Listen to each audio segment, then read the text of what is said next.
House resumes. I recognize the honourable member for St. Christopher 4. Madam Deputy Speaker, good morning. I rise to make my contribution to the bill shortly entitled the Appropriation 2019 Bill 2018. Madam Deputy Speaker, I sat in this Honourable House yesterday when the Deputy Prime Minister gave his presentation yesterday. And I suspect because of the hard-hitting presentation by the Deputy today, some people may be suffering from concussion. And maybe that is the reason why they're most absent this morning. But I remember in making the presentation yesterday, I heard the member opposite, the good senator, casting some aspersions when the Deputy Prime Minister, member for number 5, was speaking about mold and several other things. And the Deputy Prime Minister, member for number 5, throughout his presentation yesterday, called them hypocrites. Well, I'm not going to call the members opposite hypocrites. But what I want to say is that I believe that the shame box mashup are yours. And I'm going to show you just one particular reason why I'm coming to that very conclusion. Over at the Ministry of Tourism, in 2015, when we assumed the government, and we walked into the Ministry of Tourism, their building at Port Zante, building number 3 and building number 4. I, as Minister of Tourism then in 2015, was appalled at the condition that persons in that ministry were working in. Appalled. And even before I begin about the Ministry of Tourism, the staff at the Syndicates Tourism Authority, they were even in a worse condition than the persons who were working in the Ministry of Tourism. And as I assumed the office, they came very early in 2015, very early, complaining about the conditions under which they were working. And they said they were working in those conditions for several years. Not days, not weeks, not months, but several years under those conditions. And in fact, that building, which is the Pelican Mall, mold infested, rodents infested, rats.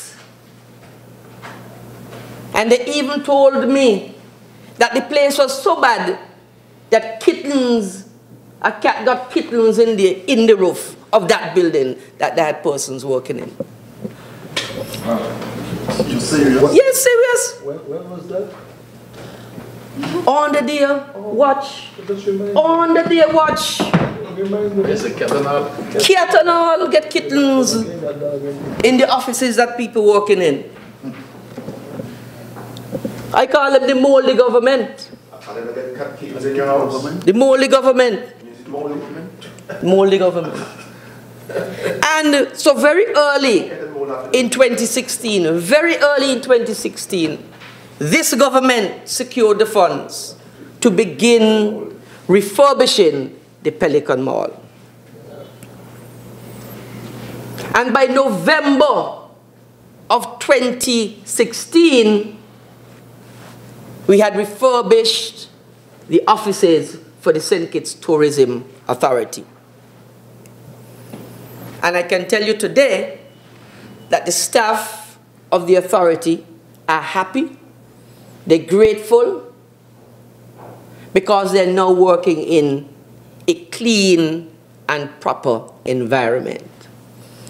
In fact, if you know the building that houses the Pelican Mall, the Tourism Authority was in the eastern end, the half-eastern end of that building. And they're now in the western portion of that building. Because I'm coming to the second point, which is that the Ministry of Tourism now, and that building, building 3 and 4 at that time, was owned by the Namda brothers out of New York. And that is where what houses my office. When I walked in there in February, I was bombarded by the staff, as if we had taken over the government some 10 years before. Mark you, they were in that building since 2010. 2010.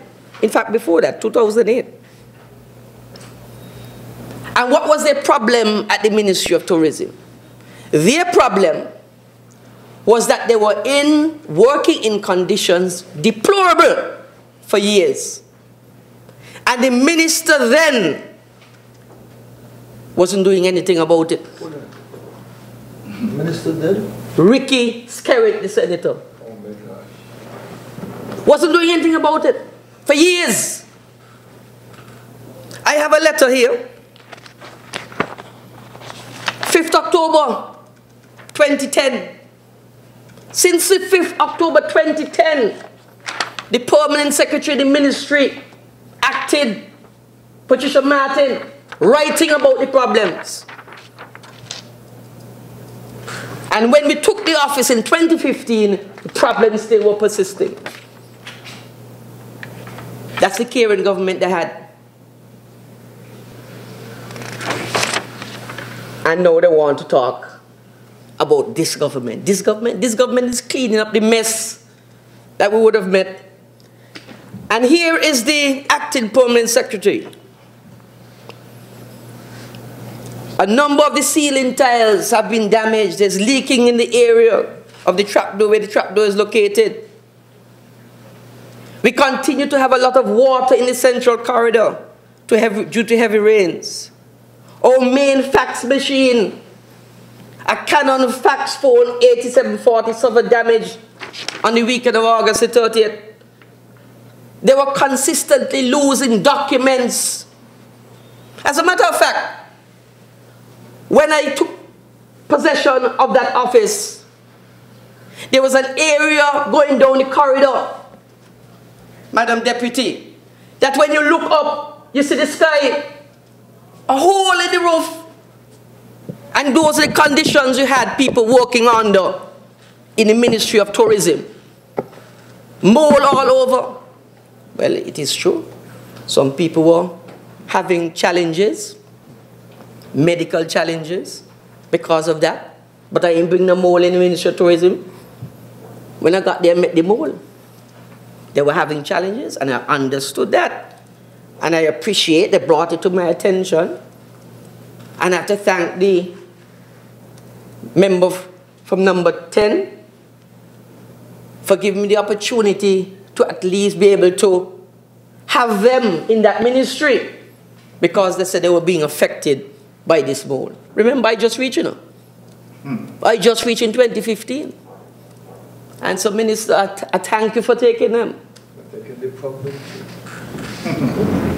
Because those are the conditions that were there. Some of the offices have the tiles, no tiles in the offices. I used to be so ashamed when I bring in consultants. So ashamed when people to come in the office. They're coming in the office, no tiles on the floor. They're coming in the office, a moldy smell. And those are the kind of conditions that I worked under in 2015. 2016, still working under them. 2017, still working under them. But we have good news. But before we get to that, Madam Speaker, on top of that, the building was ours. The building was not the government's building. The NAMDA building, I said, owned by the NAMDA brothers. Paying $19,727.28 a month. In that kind of condition. $19,727.28. I got my financial person in the ministry to tell me how much we spent with the NAMDA brothers over the years. And they're talking foolishness over there. $1.6 million in rent. We could have bought 3 buildings. $1.6 million in rent. While people, the staff over there, Can't collect as much for your building. but he's probably more. He's probably, well, let me ask him. No? When if you collect as much for your building? And so, Madam Speaker,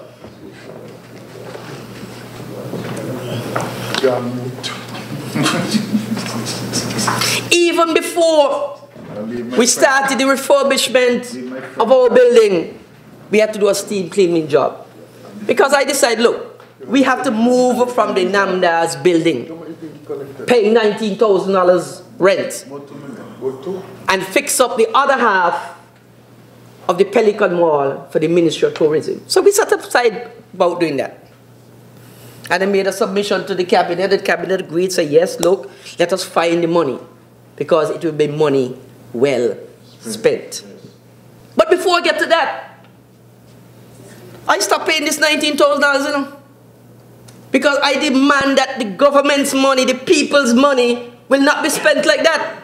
So we wrote the NAMDA brothers. We wrote them and tell them I'm not paying that. We got to get a discount. So our rent went from $19,000 in the first instance down to $11,000. Because by not paying the money to be under those conditions. 50%. Well, they had to accept that. They had to accept that, and they said they were going to fix the building. So they started a little work on the building according to them. And I reduced the rent again down to $9,000 something because I'm not satisfied still. So when we left that building, because we have left, we moved from $19,727 to about $9,000. Save the government money. So they can't come in here to talk about how we treat people. And you see the important thing about it, Madam Deputy, is when we recognize that we had a problem with persons getting ill, we call in the staff, you know. We call in the entire staff and had discussions with them as to the way forward and as to what we were doing for them to put them in a better position. We didn't hide no report. We ain't hide no ILO report. We ain't hide no ILO report from the people, like the good senator.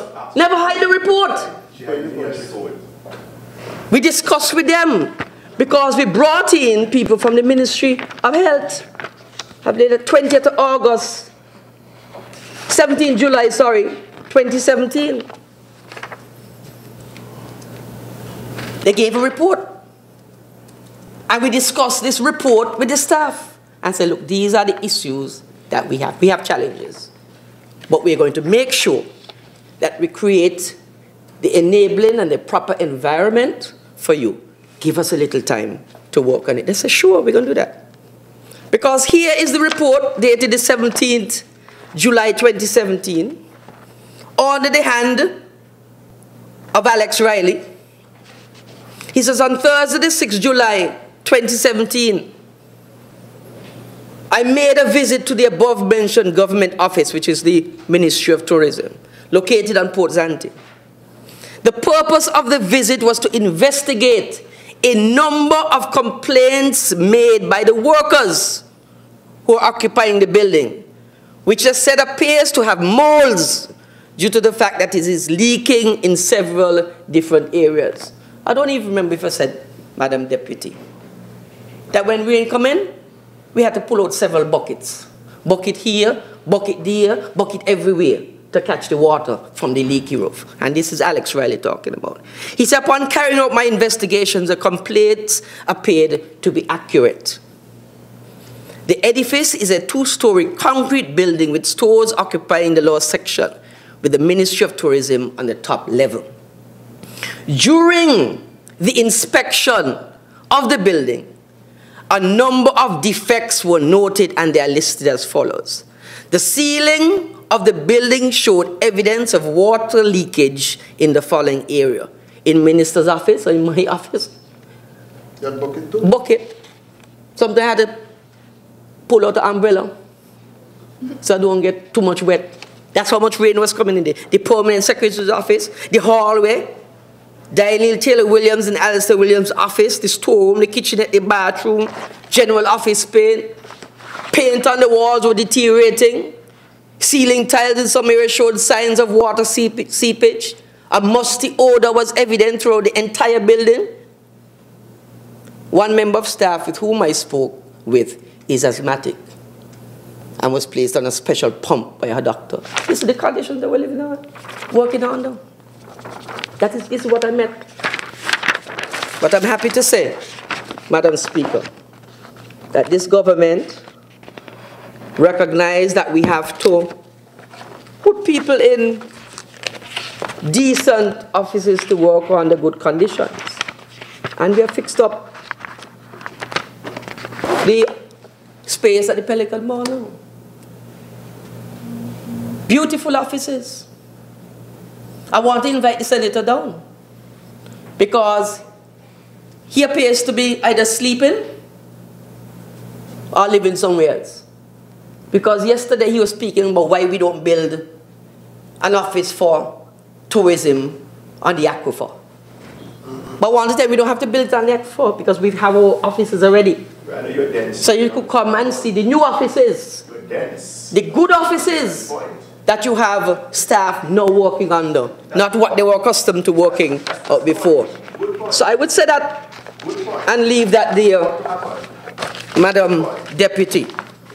I want to now go, Madam Deputy, to speak about the ministries that I have the honor to lead. And to say, first of all, Madam Speaker, that facts are stubborn. Facts are stubborn. And what I'm going to present today are facts.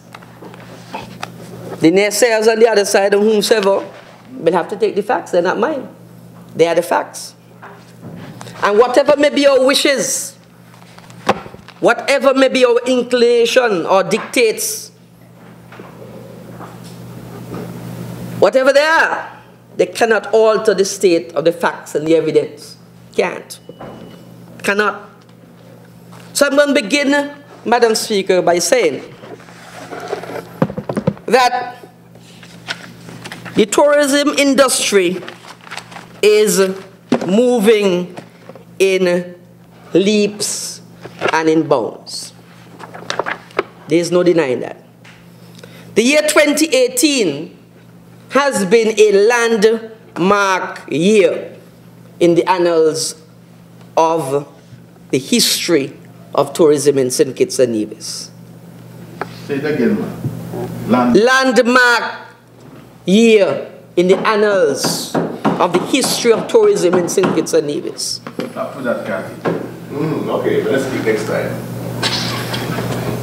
We have the opening of the Park Hyatt, the attaining of Syndicates as a marquee port. We welcome our 1 million passenger July of this year. We've expanded our tourism education program and our strategy of imparting that in terms of our human capacity and capital is well on our way. Our policies and our programs all demonstrate this, Madam Speaker. And as we move into 2019, the thrust to empower the citizens and the residents, preserve and conserve our cultural and our environmental assets, and facilitate the stimulation of economic growth while ensuring the lasting positive visitor experiences are the order of the day in my ministry, Madam Speaker. Plans are already in place to continue and where necessary to augment the training of the industry workers, including the staff at the ministry, to be better positioned to meet the demands of everyday, very dynamic tourism industry. And for this reason, the ministry will continue to collaborate with stakeholders, including the business sector. And the member for number 5, the Ministry of Education, to ensure the realization of our vision for hospitality school of excellence in St. Kitts and Nevis, so that the people of St. Kitts and Nevis will have the necessary skills and knowledge to fill the ever-increasing opportunities presented by new tourism-related businesses that come on stream. And if all goes well and as planned, it is anticipated that by the year 2020, the room stock of Syndicates alone will increase by some 750 rooms. The dream of our destination attaining the 1 millionth cruiser mark is now a reality. It's a reality. And whether they like it or not, it is this unity government is the first and only government to bring 1 million passengers in any cruise year. Yes. Fact, stubborn. Stubborn. Can't get around that. And while I'm on this, the last Minister of Tourism who stood in this house, the most cruise vessels he brought in any 1 year is 294. 294, the most he ever bring in 1 year. How many passengers? The most passengers he ever brought in any 1 year was 684,000. What is the situation now? 571 under this government, 571 cars. And 1.12 million cruise passengers. That's 100%. 100% in less than 4 years. 100% in less than 4 years. 100% growth in 4 years? Oh, really? Facts, stubborn as they are. Not mine. I'll get the facts myself. They're not my facts.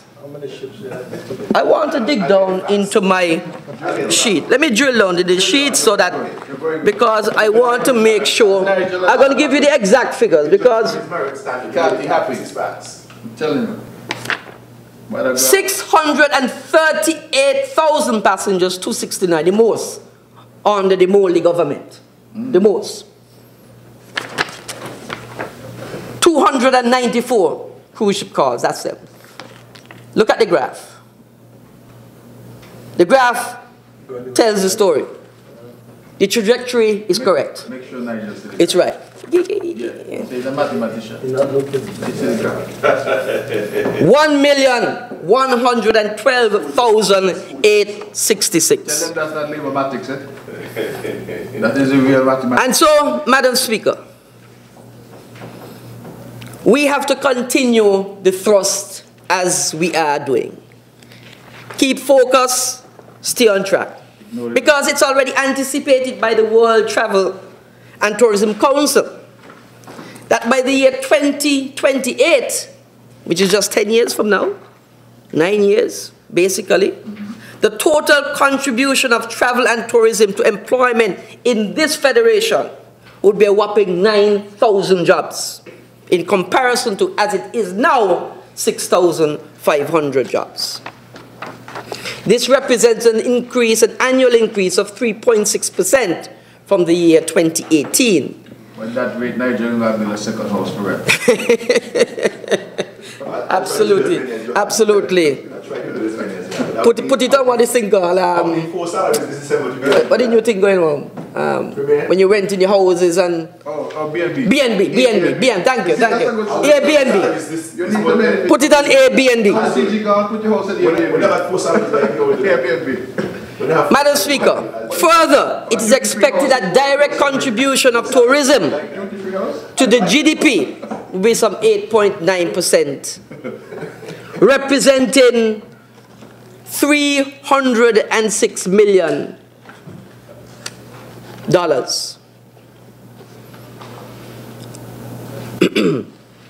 We have lobbied, Madam Speaker, and received approval for a community tourism officer. And this is important, and I want people to understand, because we believe that tourism is everybody's business. Yes. And that the benefits that are derived from tourism should be spread all around. Not only in Bastille, but the man down in Sandy Point should feel something. The person in Virchild should feel something. The person down deep in St. Paul's should find something. Everybody. Whether you're in Charlestown, you're in Brown Hill, Gingerland, everybody should feel a part of the industry.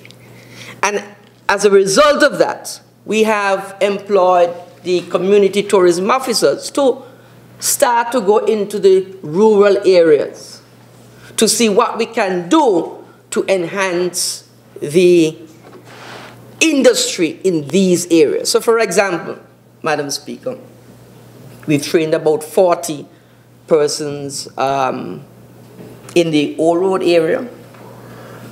They've come from all over, but they are what we call the forest rangers.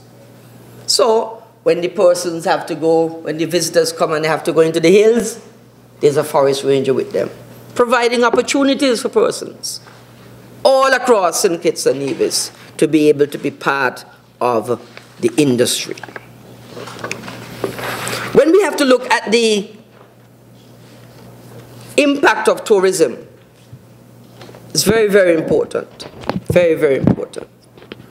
Because as it stands now, the total contribution amounts to some $690 million. 26.8% of the GDP, almost a third of the GDP, attributable to tourism. And what really does that mean, Madam Speaker, for us? What it means is that we have to continue our strategic plan for the industry. Have to continue. Refreshing the industry, refining it, renewing it, sprucing it up to make sure that the visitor experience is par excellence, number one. I'm glad to see that the confines of Bastille, we're doing a better job now on the solid waste with cleaning it up. Because sometimes, you know, it doesn't look as pretty and as healthy as it is ought to. But I'm pleased to see we're doing a much better job on that. The tourism strategy, which ends in 2019, which is just next year, we now have to recraft, renew, and refresh that document and add to it. So Is our strategy document you've been working with? Is our strategy you're being... And add to it. Is that what you're boasting off of? So that after that, we have a plan for the industry. Right, so you have our plan in the meantime. We need to critically assess the financial support for the industry, which is critical. I know we have scarce resources and we have all the ministries having competing competing for the scarce dollars. This is something we have to look at to see how best we maximize the efficiency and maximize the use of the scarce resources that we have. It means that we have to map out new and emerging niche markets, whether it is sports tourism, whether it is medical tourism, whether it is something in entertainment. But the industry is a very fluid industry. And so we have to move with the times, Madam Speaker. I want, Madam Speaker, to talk a bit about airlift, because it's very important I speak about airlift. Because almost every week when I go into the cabinet, my colleagues are bombarding me, airlift, airlift, airlift, and I need to find an answer for them. But not only for them, because the general public, time after time, are out there crying out about airlift. And so I want to speak a bit about that and put a few things to bed, Madam Speaker.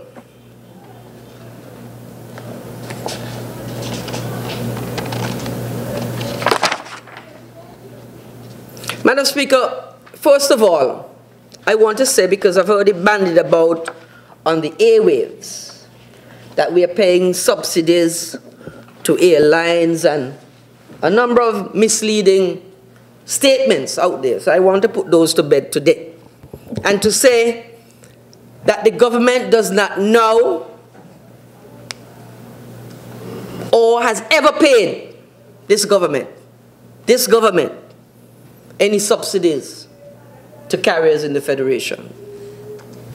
What we do is we enter into risk-sharing agreements by which we share the risk with the airlines for the cost of operating the plane that flies into Syndicates. Explain that first, please. And these costs are carried by the Syndicates Tourism Authority under what we term an MRG, which is a minimum revenue guarantee. All right, so what does that mean? This practice was started by the previous administration, and in fact, in 2008 they paid out. Remember, I said this government has not paid out any money, but in 2008 the former government paid out $1,698,403.16 US to American Airlines in 2008. This same government, that's the former government, paid out in 2009 $1,505,435.17 US, again to American Airlines in 2009. So in 2008, they paid 1.6 million US. In 2009, they paid out 1.5 million US. And in 2010 and 11, they paid out $825,066.47 US. But I am proud today, Madam Speaker, to say that this government, this Team Unity administration has never paid anything to American Airlines, never. In fact, our growth has been so notable that we have even been able to negotiate a total release of our Delta MRG, with only a small MRG remaining with United Airlines to secure the midweek flight out of Newark, New Jersey. Finally come home. But Madam Speaker, I would not sit here or stand here and say we don't have challenges with the airlines. It's always a challenge. Always a challenge. In fact, just today,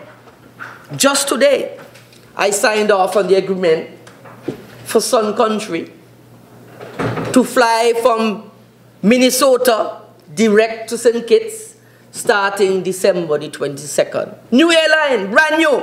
I guess they bring that too. They want to take credence and credit for everything. So I guess they bring Sun Country too. But Sun Country will be flying here direct, non-stop, 6 hours from Minneapolis, direct into the RLB. So I was saying, Madam Speaker, that when I get to the cabinet, time and time again, my colleagues asking me about airfare.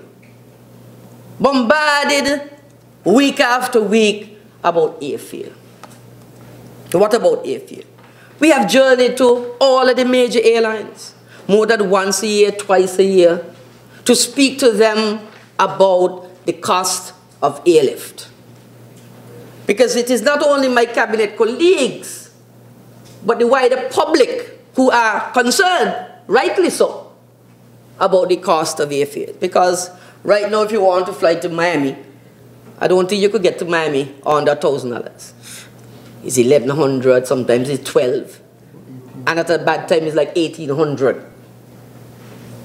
And we've been behind American Airlines time and time again, in front of their face, on the phone, say, look, we need some relief, we need some relief, we need some relief.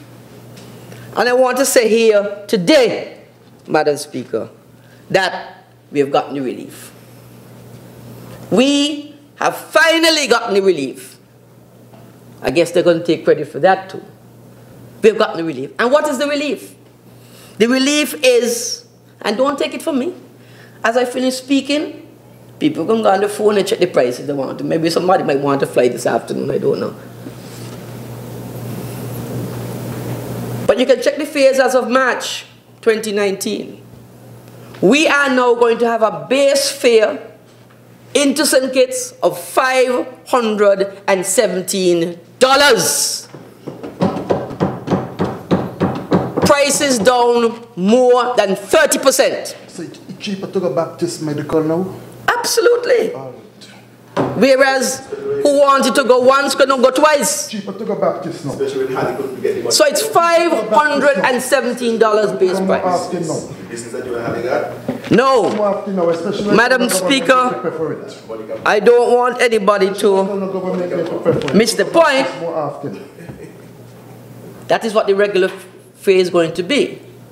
But obviously, it's also demand and supply driven. So that if the seats being sold out, you know how it is, they might put it up a bit. But I'm saying generally now, if you go to American Airlines to book a flight from Syndicates to Miami return, $517. And I checked this morning, I think it was for Music Festival time. That's June 23rd. What price was I given? $517. And so now we have a commitment from our airline partners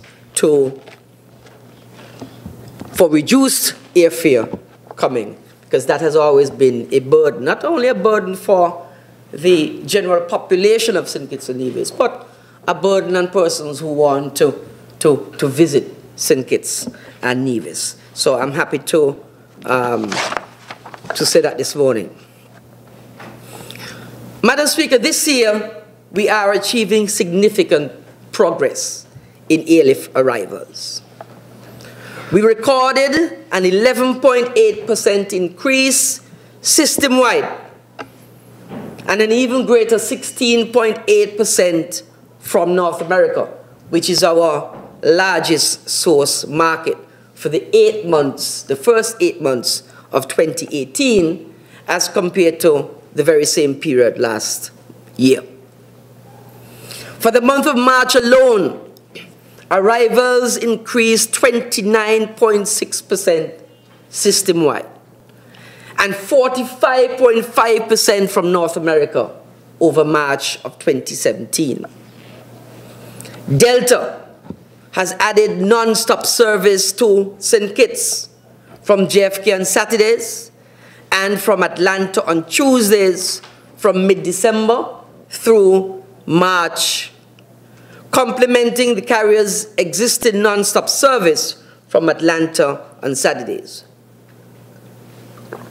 These flights, Madam Speaker, significantly expand Delta's capacity into the destination, providing more ways for visitors to get here.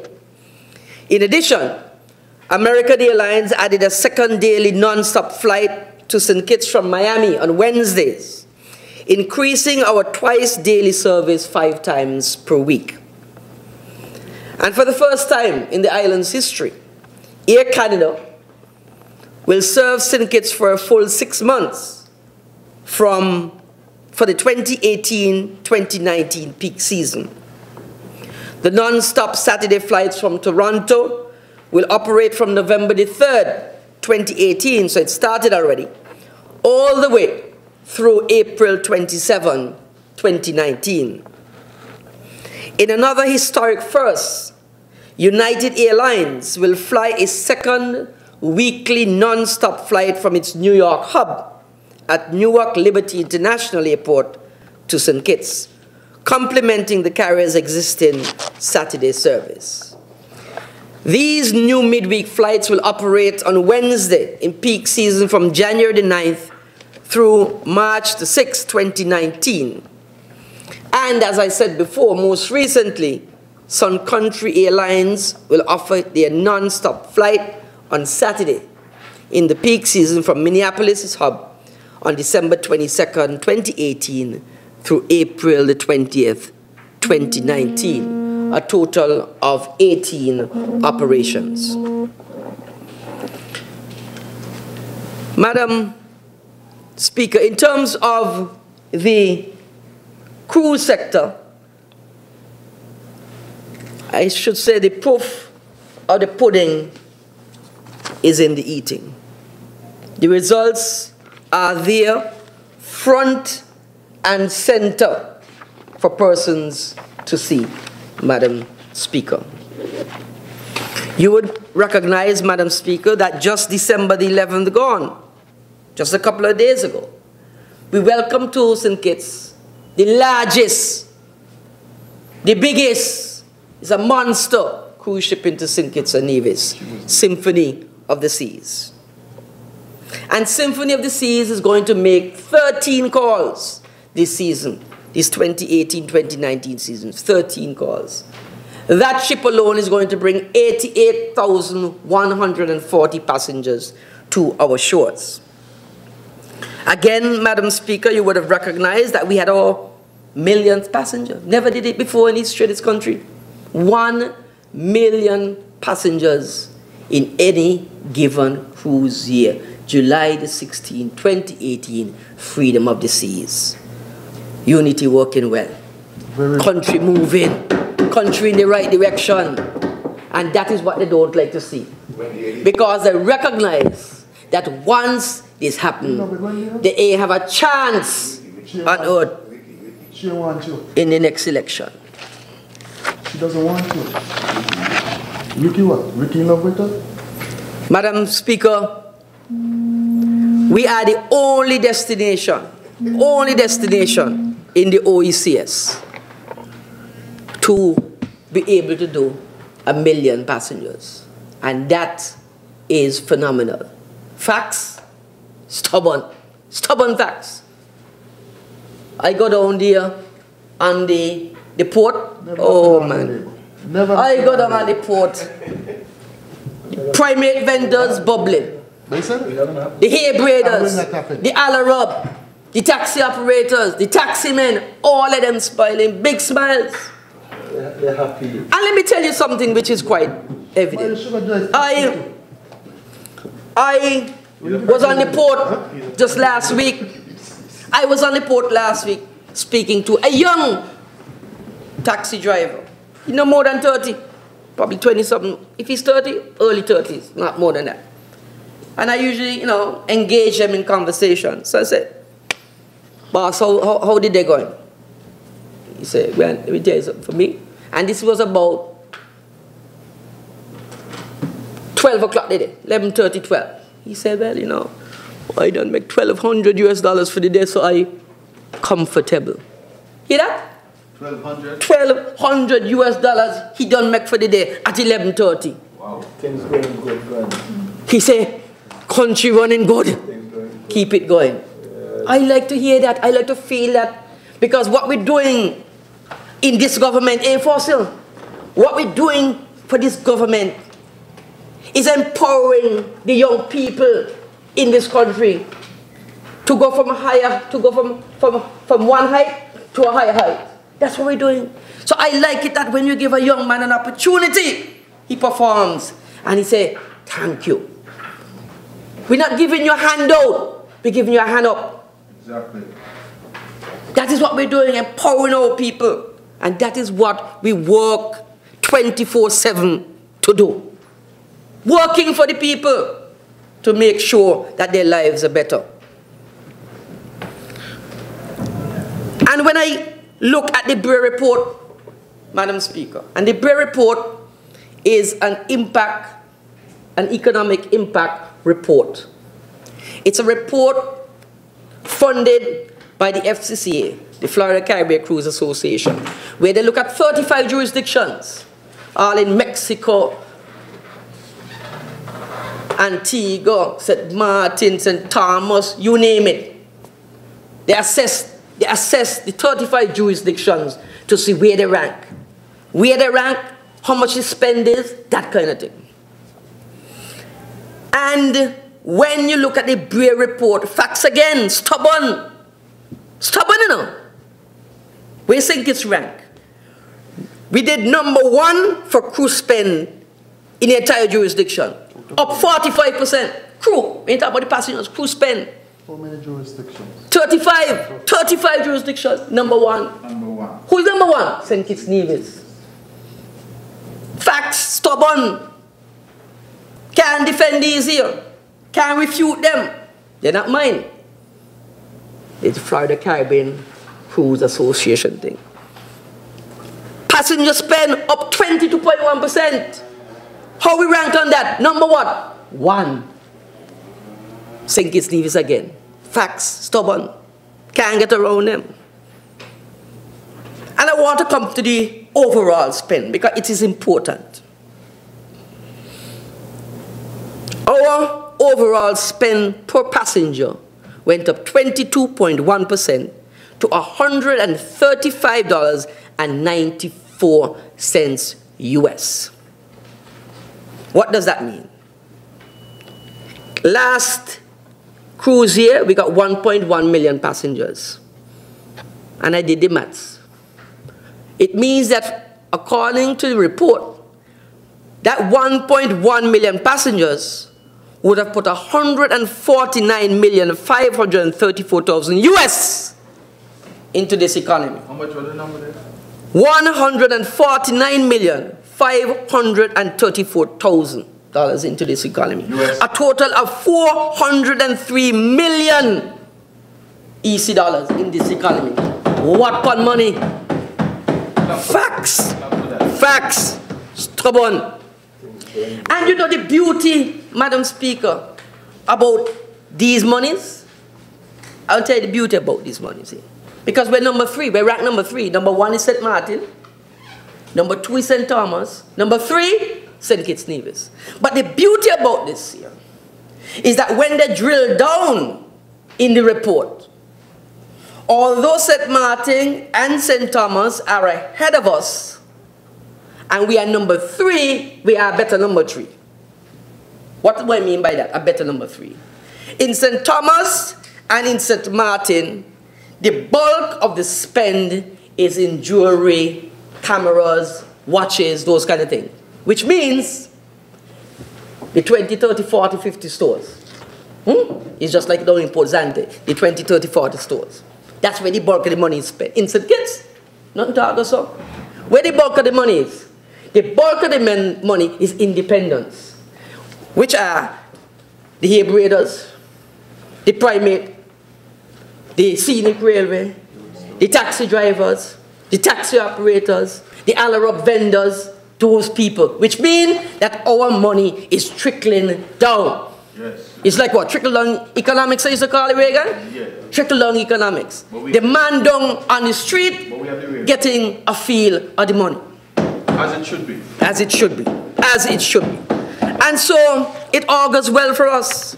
And I'm happy that when we were at C-Trade Global, we had a good turnout from Syndicates Nevis right there, representing. So we had the Brimstone Hill people were there. We had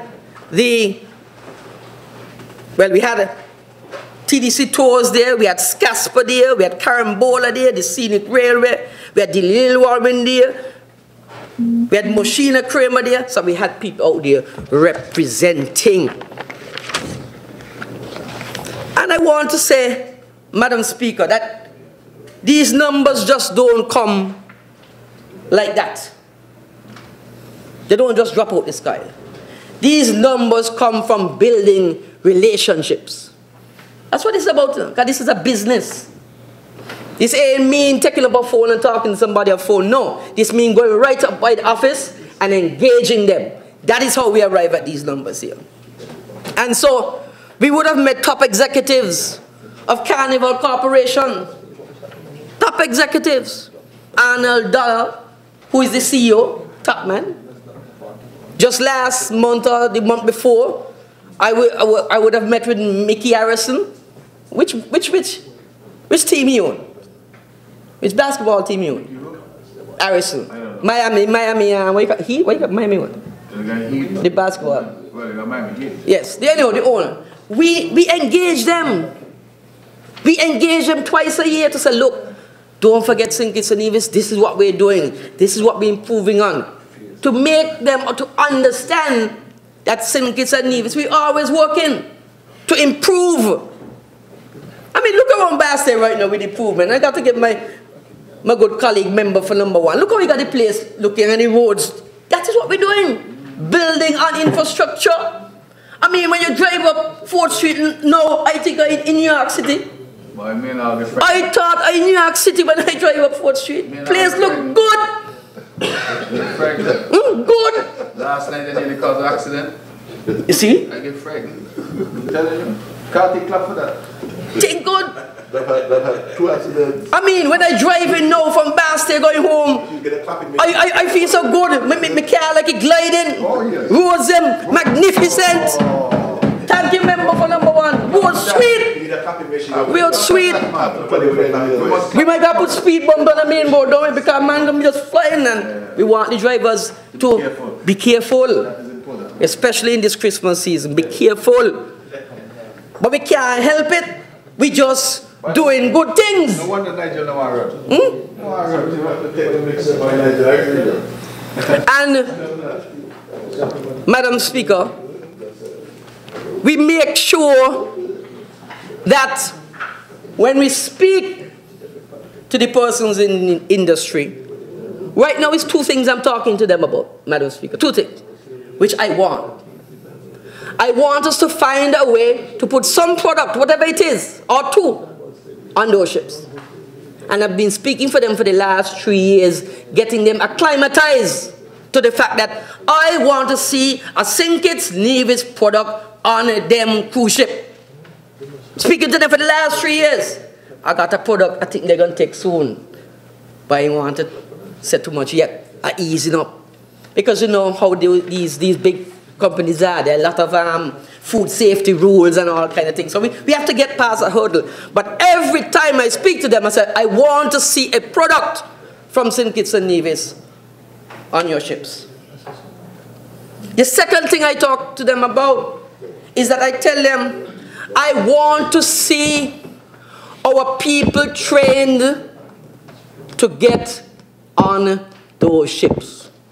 When you go on the ships, you see more people from St. Vincent and the Grenadines, Jamaica, Barbados, St. Lucia, what happened to us? And so I am in discussions with them, very long discussions actually, and we're almost there to the point that we're going to find a solution to get more persons on those ships. Part of the problem, Madam Speaker, is that their training ground is really St. Lucia. And for somebody here to get to work on the ship, you got to fill out the application, get down to St. Lucia, do the course, do the exam. So we tell them that is onerous.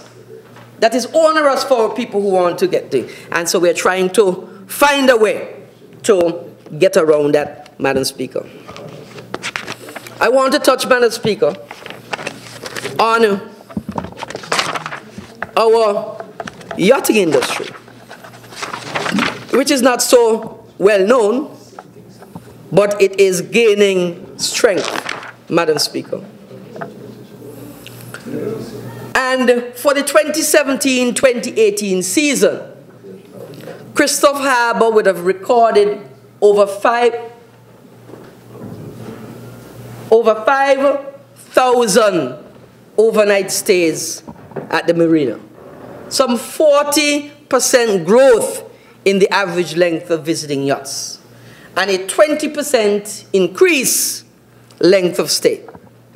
It was just recently they welcomed the largest yacht to date at the marina, the MY Limitless, a huge fella. And these things are big. And I want to slow down a bit, Madam Speaker, because, you know, sometimes we are a bit removed from that industry because some people say, well, that's not our thing. You know, that ain't for us. But there are enormous benefits, enormous spillovers for that industry. I'll give you one example. That Limitless that came in quite recently, fueled up in Syndicates. It took fuel in Syndicates. How much fuel did it take? 55,000 gallons worth of fuel. At what cost? $4 and something cents US. Which means they came in for 2-3 days, Madam Speaker, and in fuel alone left $200 and something thousand US in this country. When they call the horticulturists and say they want some flowers and it's $5,000 US worth of flowers, people scrabbling. Why? Because we're in a custom and that's so much. You understand? We're in a custom. So I'm saying there's an opportunity. There are opportunities that we need to harness to build out to make sure that when they start to flow, as we want them to flow, we have the capacity to produce for them. That's the big thing. They're going to need everything. They're going to need fellas to clean down the shit. All kind of spill-offs. And so it's important that we get on board and we get ready. And I want to say something as a consequence also. Because today is what, Friday? I think I would have met on Wednesday. I can't say too much because somebody in the other island might be thinking, so I don't want to. But we're almost there in getting a huge win for Syndicates and Nevis in this area. Huge, huge. It's a huge win for us if we get it. And we are this close to getting it. So I'm hoping. Can't say too much here, Madam Speaker, until the ink dries on the paper. Madam Speaker, we've been doing a lot in terms of product development. Because product development is very key. It is very important in this industry. Why? Because everybody in the Caribbean have sun, sea, and sand. Everybody has sun, sea, and sand. And if we are truthful, we don't have among the best beaches in the Caribbean. So how do we compete? Because this is a competitive industry. How do we compete? But I believe what we have to compete with them on, they can't touch us.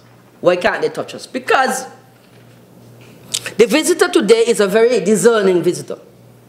He's not a visitor that used to come 20, 30, 40 years ago. The visitor today is a discerning visitor. The visitor today wants something unique. The visitor today wants something authentic. The visitor today wants something different. Syndicates and Nevis, we could get them all up. We have historical content that no other country in the Caribbean can give them. We have a lot of history. We have over 200 historical sites. Some earthed, some unearthed. 200 sites. We can give the visitor something that touches their heart. When they're in the bedroom, or the kitchen, or the living room, 5 years from now, they remember something about Syndicates, because that's the kind of quality things that we can deliver for them. And our most important resource, people. Visitors always talk about the friendliness of our people. Can't beat that. Can't beat that. And that is why we just need to now enhance that, promote that, because we have it. And so we can be very competitive. That is why, Madam Speaker, we have gone down to Black Rocks, because we want to spread the dollars, as I said before too. And Madam Speaker, I don't know when last you've been down to Black Rocks. If you haven't been for some time, go down there. Black Rocks looking nice. We built about 10 chattel houses down there. We put in some roads in Black Rocks. We put in a barbecue pit down there. And the second phase, we're going to do some more landscaping. And we're going to put in some, what should I call them? For want of a better word, lookout areas. So we're going to take 2 areas where you can stay from the top of Black Rocks and walk right down to the rocks. That's the second phase, some viewing platforms. And so you can walk right down. And so the people, the persons who are providers of services in that area will be able to make some more money than the ordinary accustomed to make. And, you know, it touches my heart sometimes, you know, because a chap came to me just this week, and he said to me, boy, I was down Black Rocks. And Black Rocks looks sweet. But I want to tell you something about Black Rocks. He said, I met a gentleman down there, one of the owners of the Black Rocks. And he said, boy, me always a vote Labour, you know. Always a vote Labour. Me never vote Unity. And Grant ain't one me fans. But I can tell you, boy, down here look nice. Grant, boy, I'll give Grant anything right now. Because a nice happy place. But they need clapping for you. You gotta get a clapping. I'm not looking claps. Like a job that's, you know. I'm not looking claps, but it's just a choice. So these are the kinds of things that are important. That when people don't appreciate what the government is doing to better their conditions, that is what it is. And so we are making improvement down there. Madam Speaker, a lot of what we do also is to customer service training. Very important in this business. Every year we run 2, 3 workshops. Training, retraining, training, retraining. Arab vendors, the hair braiders, the primate vendors, the taxi operators, non-traditional, traditional service providers. We train them 2, 3 times a year just to make sure that the people are on top of their game. We do that all the time, Madam Speaker. I mean, we just completed training for craft vendors, September 10th and 11th, just the other day, with an all-day workshop that focused heavily on the business development and customer service. In January of 2018, we trained 39 new individuals to become certified taxi operators. And in July, we conducted a refresher course for the certified taxi operator. So we don't just let them go out there with license, we refresh them again, ever so often, to make sure, again, that they're on top of their game. Training, training, training. But what we are particularly proud about, Madam Speaker, is our tourism education program. We run a tourism education program in the schools. And those on the other side, they didn't start that. They want to credit again? I start that. You didn't start that. You had nothing to do with that. Tourism education program in schools. And why we're doing it? Because we believe that we have to teach from a very early age the benefits of this industry. To teach the children that this industry is not a servitude industry. It's a service industry. And you're performing a service, but you're not in servitude. And so we go out there. Right now we have, I can't even call it pilot now because this is the 3rd year. We've expanded to include 325 students. 325 students in 6 schools. 4 primary schools, 1 secondary school, 1 technical and vocational school. 325 students. We engage them every week. Our tourism officers work alongside teachers, combining classwork and field trips to various sites and attractions. In addition, we have added etiquette training to the program, very important, with the sponsorships of stakeholders including Spratnet, the Tilbury Primary School, Jamrock, OTI. And as I said earlier, our Hospitality School of Excellence is in development. And we hosted an award ceremony for those students who have excelled in the program, modeled after our very own tourism award. Madam Speaker, in mentioning awards, you see, I don't like to blow my trumpet.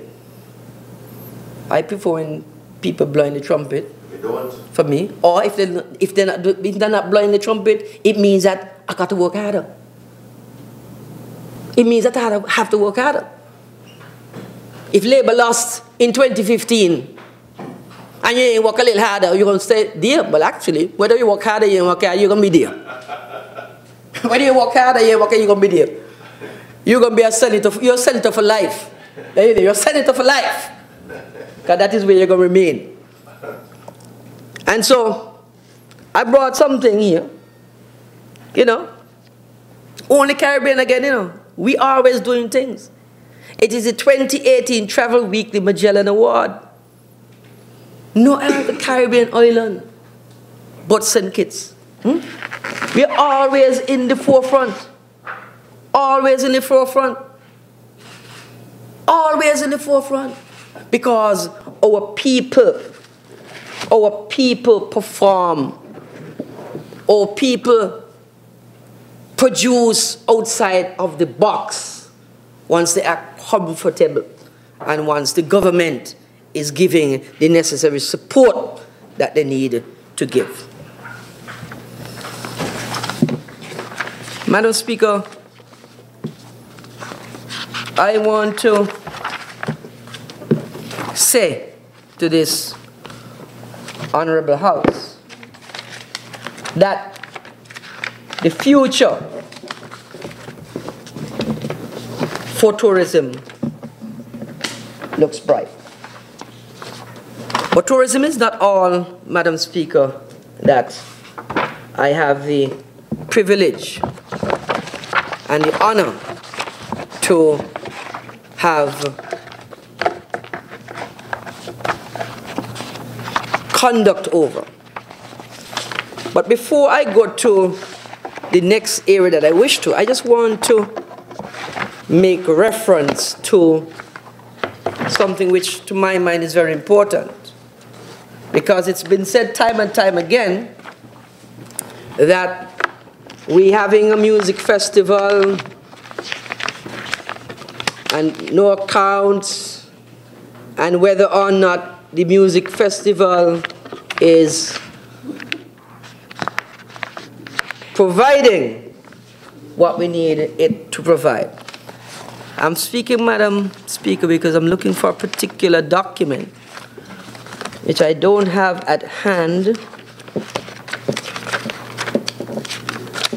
And I just want to make sure that when I give some particulars about it, they are correct. I wanted, Madam Speaker, to delve into the economic impact study that we did after the last music festival to give an indication to this Honorable House the gains that flow from the Syndicates Music Festival. It was a an impact assessment, Madam Speaker, that was conducted by an agency in the United States called CREST, which is the Center for Responsible Travel. And this assessment puts in a nutshell the economic impact of the music festival to St. Kitts and Nevis. And in this Ministry of Tourism, I believe, did a transformation of the music festival in 2018. We have used this St. Kitts Music Festival as not only a vehicle for economic advancement, but as a vehicle to promote St. Kitts and Nevis to the wider world, to the wider audience. As a matter of fact, the whole vision, as I understand it, for it was two things. One, to put heads in the beds at a time when it's a slow season in tourism, and to generate economic activity. That was really the ethos, the vision. I was there when it started in 1996. And so I'm happy to see where we're at today in terms of it. But if I might just go to the study, it says that the total spending in the economy that is directly derived from the St. Kitts Music Festival activities is estimated at $13 million. 13 million. 4 days, boy. 4 days, 13 million. It says that the addition to the St. Kitts Nevis economy in terms of the GDP is 5.7 million. It says that the total number of jobs attributable to the St. Kitts Music Festival is almost 2,260 jobs. This suggests that if the music festival did not take place, there would be some 2,260 fewer jobs over the roughly 1 and 2 weeks that people stayed in St. Kitts during the course, let us say, of the music festival. This includes part-time jobs, jobs that lasted 1 day, or jobs generated outside of the festival grounds. In addition to direct expenditure by visitors and locals at the festival and in the local economy, the St. Kitts Music Festival creates a variety of indirect and community benefits, some of which are not quantifiable through traditional means. This is what the report is saying. I'm just reading snippets of it. I want to say to this Honorable House, Madam Speaker, there was an estimated 10,055 attendees purchased tickets for the St. Kitts Music Festival in 2018. 1,755 of these purchased VIP tickets, and that was 12% of the makeup. We had 8,300 general admission tickets were sold for the festival, for the 3-day festival. 27% of the attendees were St. Kitts and Nevis residents. 27%. 73% were international visitors. Significant. It means that we're meeting our benchmark. 73% were international visitors. Among the international attendees, the main regions of origin were the United States, 58%, Canada, 4%, the UK, 9%, the Caribbean, 24%, and other 5%. I won't go into dissatisfaction, it's high. Likely to return, yes, so all the positives, all the positives. I must say, Madam Speaker, that I'm grateful to the Ministry of Finance because the challenge coming in 2015, and I believe always was, that the money given by the government for marketing, etc., came too late. What do I mean by that? We have a music festival in June. And lots of the times, March, money just come in. Can't work. Because you can't announce a slate of performers in March and expect international people to come to Syndicates. It doesn't work like that. People need time to say, yes, I like this artist, I like that artist, I'll come in to plan my vacation. And so we've been behind the Ministry of Finance. If we're going to make this work, we need the money early. We needed to launch the first wave of artists early to get people saying, I'm coming. We were able to do that last year when we announced, I think we announced around the 18th of December last year. This year, we have already announced the first wave. We did that, I think, on the 8th of December, somewhere around there. So we're ahead of the game because already people start to purchase tickets. People start to plan the vacation. And I must say, Madam Speaker, they haven't seen the best yet. We gave the first wave of the artists, but the best is yet to come.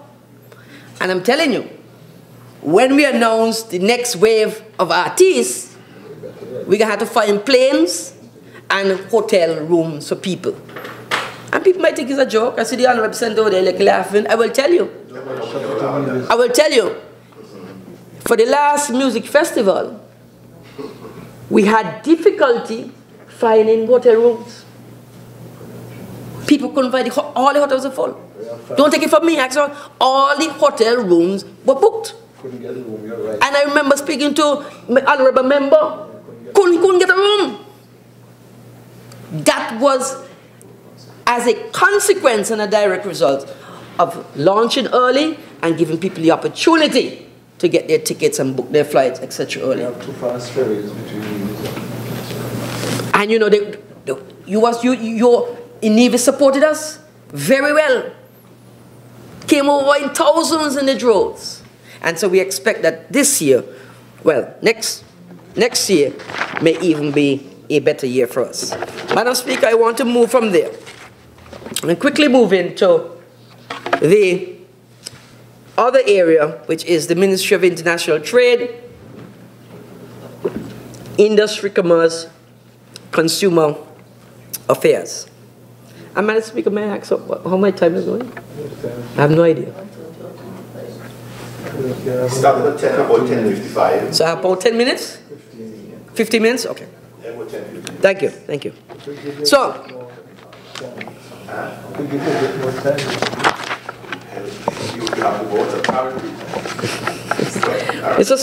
Madam Speaker, the Ministry of International Trade, Industry and Commerce, I want to take this time to highlight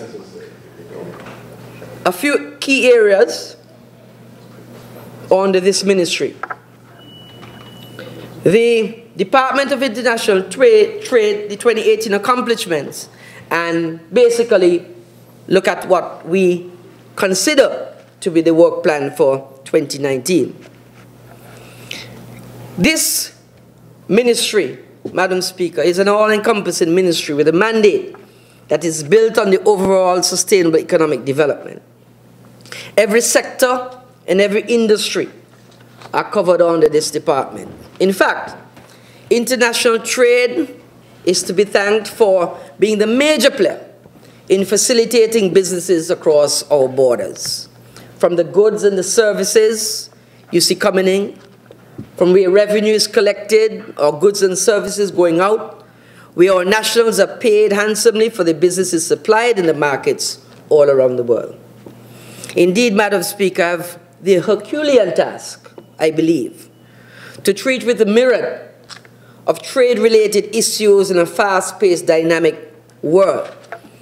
This indeed is no easy feat, especially as we are a small island developing state in a very highly competitive international stage with larger and more powerful players.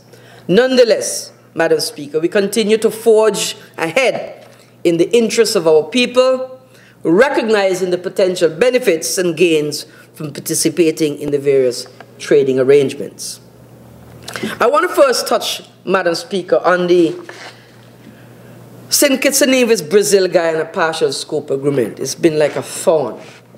And when I say a thorn. We've been trying to come to an agreement for the last 8 or 9 years.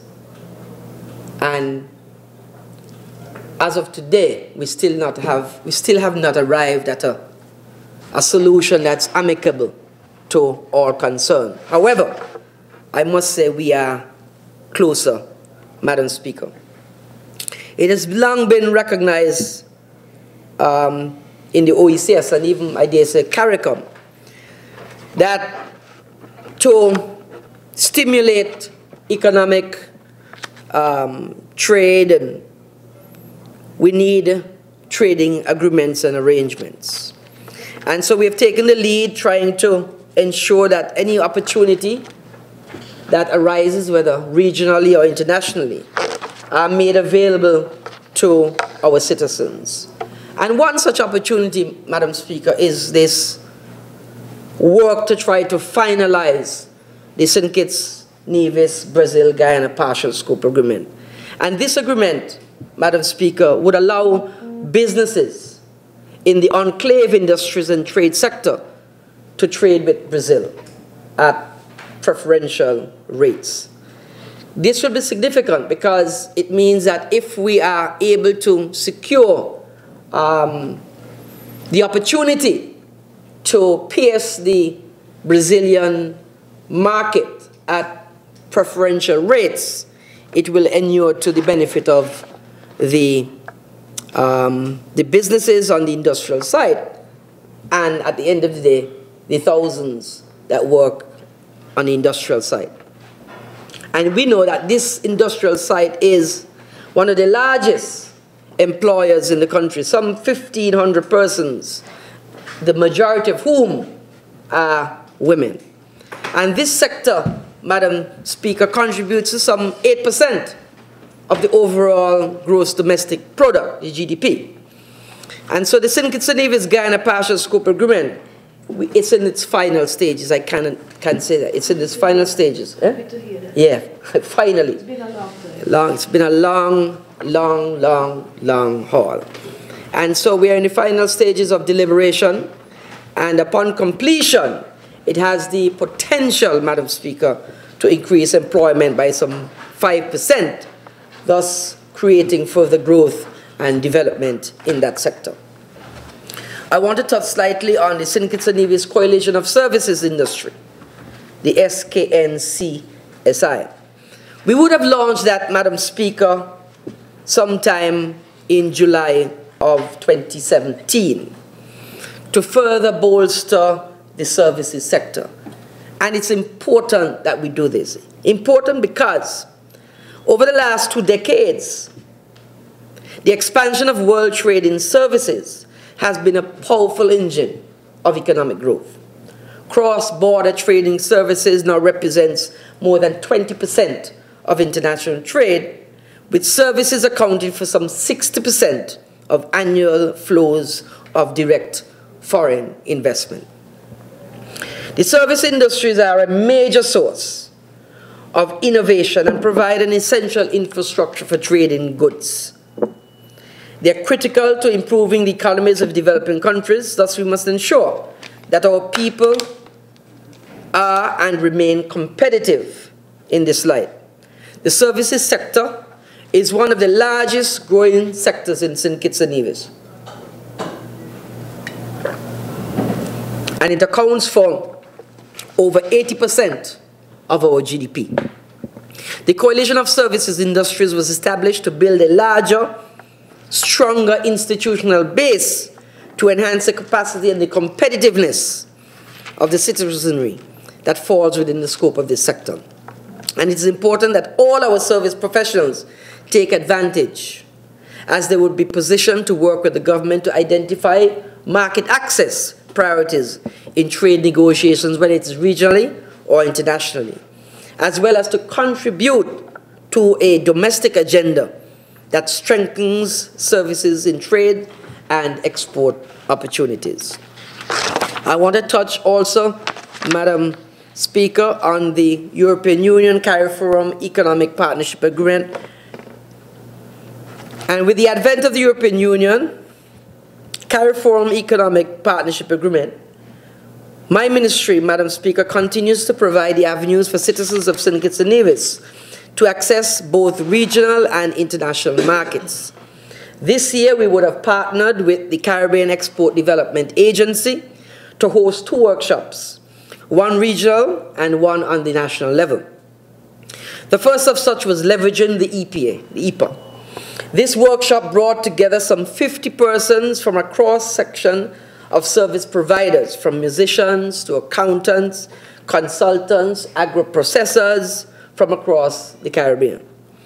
It was geared towards highlighting the benefits of the EPA for the providers of goods and services throughout the Caricom region. The second of the said workshops was Services Go Global.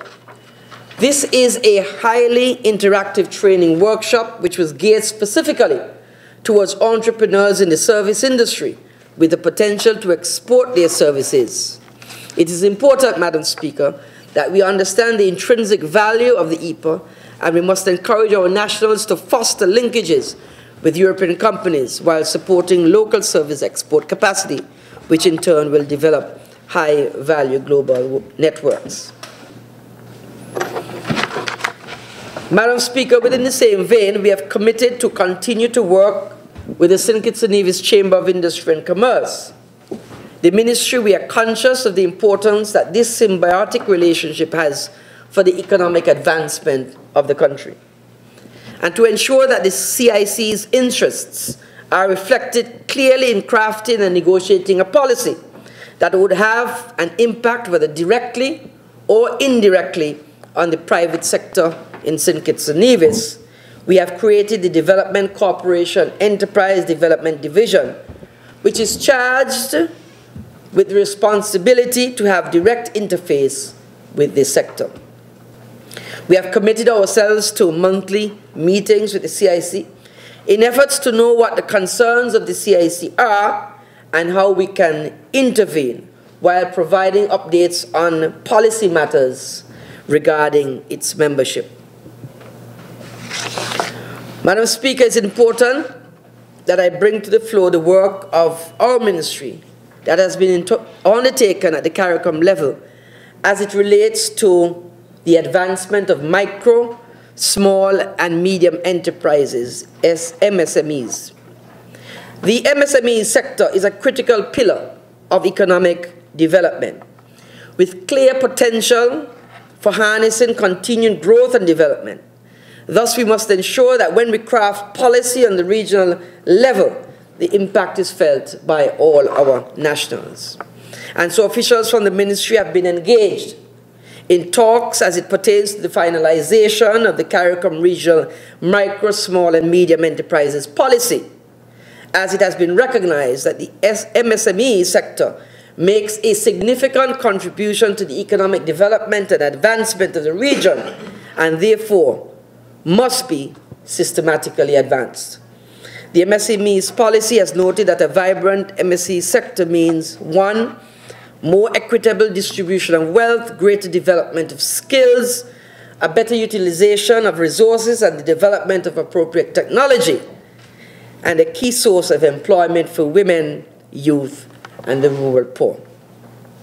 And so we want for our people to make sure that the development of the MSMEs, we are securing future employment, whereby a national is no longer dependent on someone to provide them with employment, but can provide sustainable employment for themselves.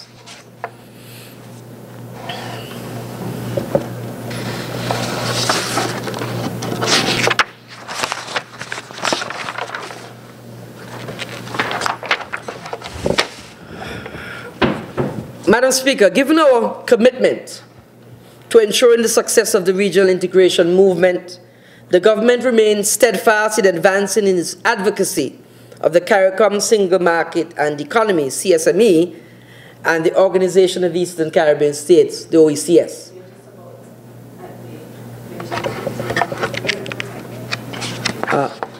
Madam Speaker, if I might be indulged to, I have to cut some things, obviously, but if I may be given, I would say 15.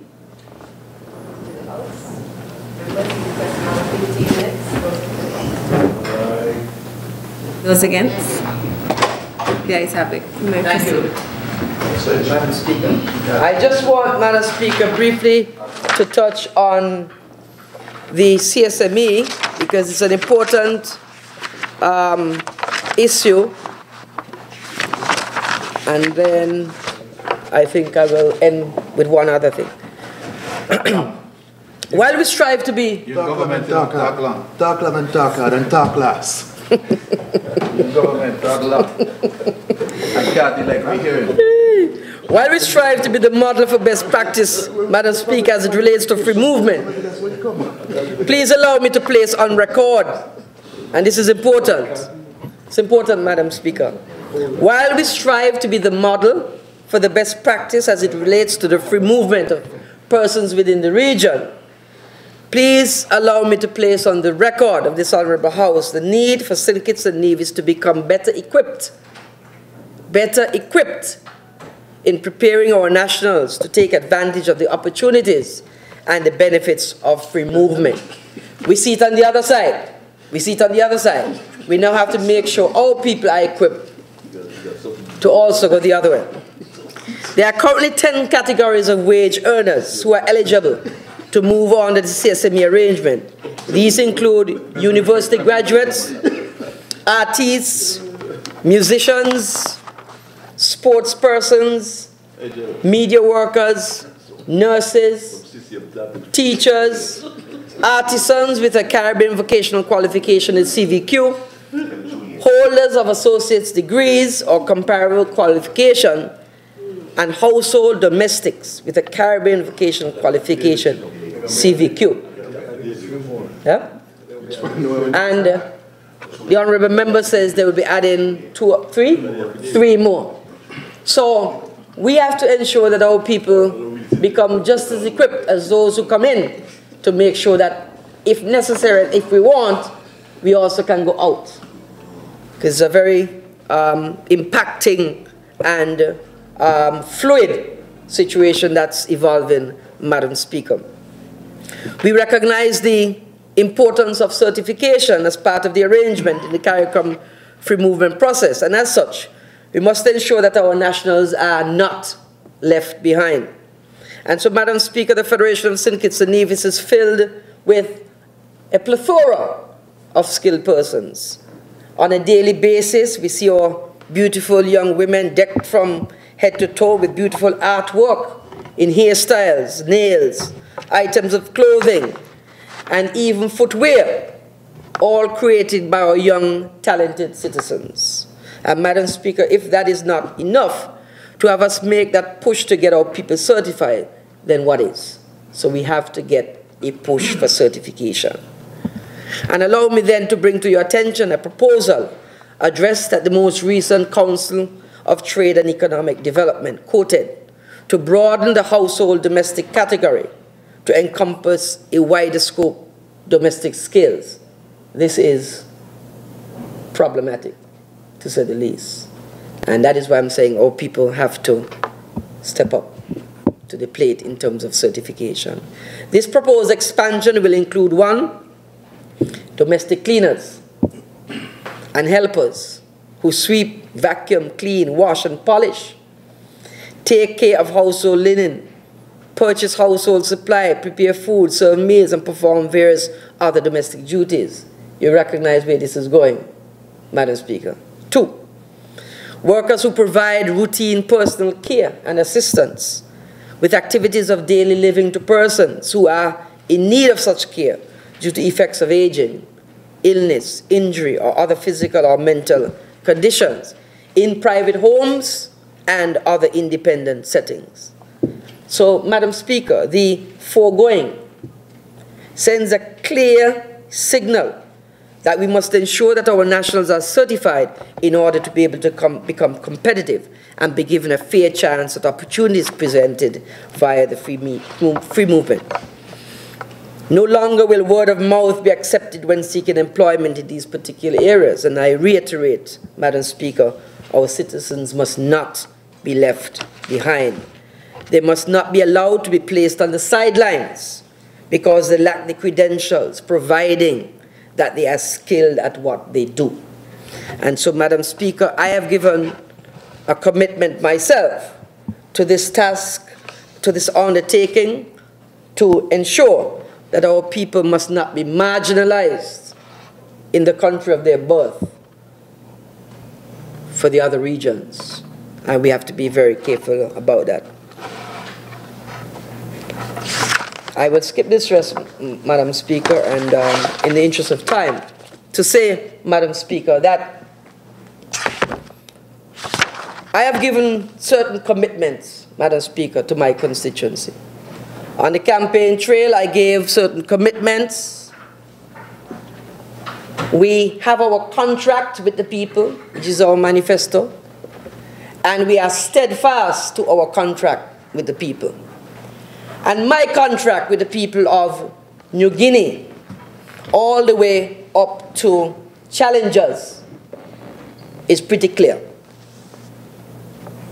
I told the people of challengers that before the term ends, before our contract expires, I will give the people of challengers, the ladies, the young ladies of challengers, a netball court. I want to say, Madam Speaker, and I want to thank my colleague, the member for number 5, the Deputy Prime Minister, thank you, because contract has been signed, work has started, and we are going to give the young ladies in challengers a proper netball court and facility. Commitment made, commitment kept to the people of challengers. I told the people in Virtuals, as part of my campaign pledge, that I was going to give to the people of Virtuals, and that housing development that was left there for 10 years without a road, I told the people of Virtuals that they were going to get a brand new spanking road before the end of the term. I am happy to say, Madam Speaker, to this Honourable House, I drove up just last week on the road. Lord, they're looking good. Oh, Lord. Drains looking good. Oh, Lord. Thank you, Patches. Road looking good. So I want to thank the Honourable Member for number 1 for the bright spanking road for Virtuals, which they were waiting for the last 15 years. How long? 15 years. Oh. They're waiting for it. They're now on the Team Unity and the progressive government. They've gotten a brand new spanking road. Commitment made, commitment kept. Commitment made, commitment kept. I promised the people of challengers that I was going to give them a brand new housing development in challengers. And I want to say, Madam Speaker and members of this Honourable House, that in January of 2019, we will start a brand new spanking housing development in Challengers, Toan Heights, for the people of Challengers. Commitment made, commitment kept for the people of Challengers. I can thank Jean, but the reason why I stay so long because he take long too. But thank you, Honourable Member for number 8. Expectations. Thank you. Member for number 8. Delivery. I promise the people of Conyers on the campaign trail that I was going to give Conyers a brand new housing development. I'm going to thank the member for number 8 quickly. Thank you. Thank you twice, because you give me 2 things. And I'm going to start my brand new development in Conyers come January. Thank you, member for number 8. Yes. Commitment made, commitment kept. Take care of it. How much was you again? I want to thank the member for number 5, Because the people of Halfway Tree been complaining. They wanted the new basketball court. I want to thank you, but I love them backboards, see? I love them backboards. I remember you need to bring in some more. Beautiful, eh? You can reach the backboard now? Oh, I know, that's the one fortunate thing. Oh, yeah, they're adjustable. Yes, they're right. They're adjustable, so I can reach. They're adjustable, I can reach. So I want to thank the member for number 5. Progress. And then, Madam Speaker, I want to say to you, I've been running a breakfast program at the Tyrrell Williams Primary School. Brilliant program. I give the children breakfast Monday morning, Tuesday morning, Wednesday morning. Everything done by me. I do cook and all. So yeah. Cook? I cook too. Yeah. My wife wake up, she wake up like 5 o'clock in the morning, and I give her a hand. So I am helping too. And when I done cook and I leave, I put on my clothes and I leave and I serve. I serve, yeah. I put on my bib, I got me my little stocking thing, and I serve unto the people. But I gotta make sure one little one like you. So I serve the children Monday, Tuesday, Wednesday. We're now going to expand it come January to Thursday and Friday. 5 days. But you know something? The honorable member for number 6. The honorable member for number 6, so sorry he wasn't here. Because I want to lie. Main line, I want him to be defend this. Because the program doing so well. Hold on. Because the program doing so well. The teachers them talking about it. The parents talking about it. The students love it. He went to ask if he could go to Thursday and Friday. If he could have told them Friday. They tell him no. In your constituency? In my constituency. He could do Thursday and Friday. They said no. The member, the representative, Lindsay Grant, gave a commitment to us already that come the new year, he will be doing Thursday and Friday. So my commitment is for Monday, Tuesday, Wednesday, Thursday, Friday, breakfast for the young people. If the member for number 6 want to do something for a school in St. Paul's, I'm going to give them breakfast. Don't come up in my constituency.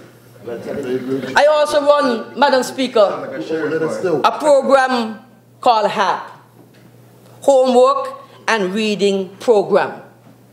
I run after-school programs for all children.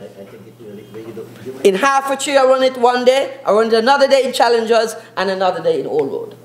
And I want to thank the teachers who have given me the commitment, and they come out day after day to teach, because some persons need some help. And so I am happy that they come out and they do that, and they help. It's very important. I appreciate their help. And I want to close. I want to close, Madam Speaker, by saying I want to thank the good people of constituency number 4 for reposing their trust and their confidence in me, and by extension in Team Unity, to deliver for them. They've told me day after day they never had it so better, never had so good under this government, back to back double salary. Never happened. What is this? Never happened before. Wait, it is today the country getting paid? Yes. People we shouldn't be in here, we should be out there looking at people shopping. Ask Kat, he don't get his. Huh? He don't get his? Yes. And so I want to thank the good people of my constituency, from New Guinea to Challengers. And, Madam Speaker, St. Kitts and Nevis will very shortly, very soon, face a simple and inescapable choice. A simple and inescapable choice. Either stability, growth, and a strong government under the astute leadership of Dr. Timothy Harris and Team Unity, or chaos and confusion under Dr. Douglas and Labour. The choice is clear and unambiguous. Unity all the way. Thank you.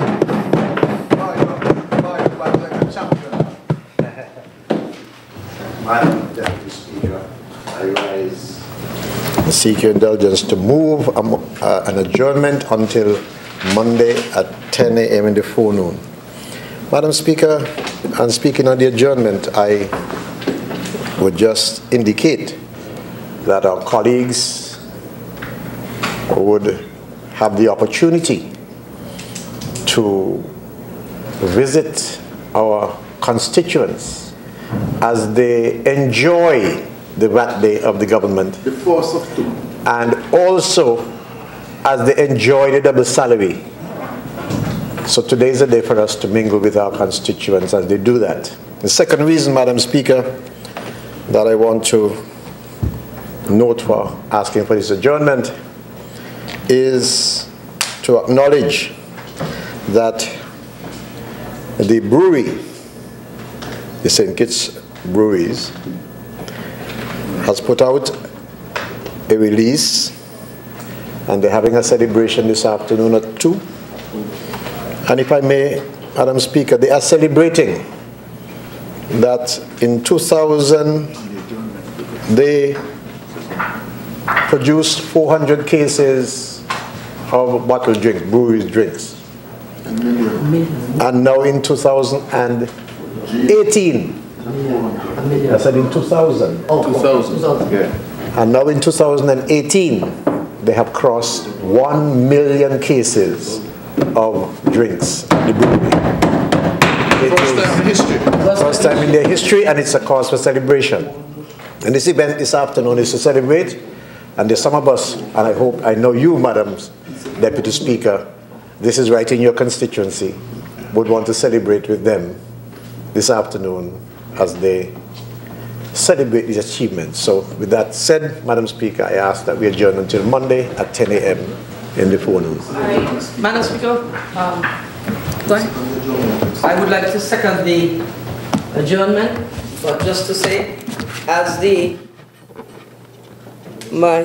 member for number 8, I want to add my own congratulations as the Minister of Industry, Trade and Consumer Affairs to the Cairo breweries for a record of being the first time ever to produce 1 million cases of brewery products in Syndicates. There's so many firsts and records under this government. Sometimes we forget.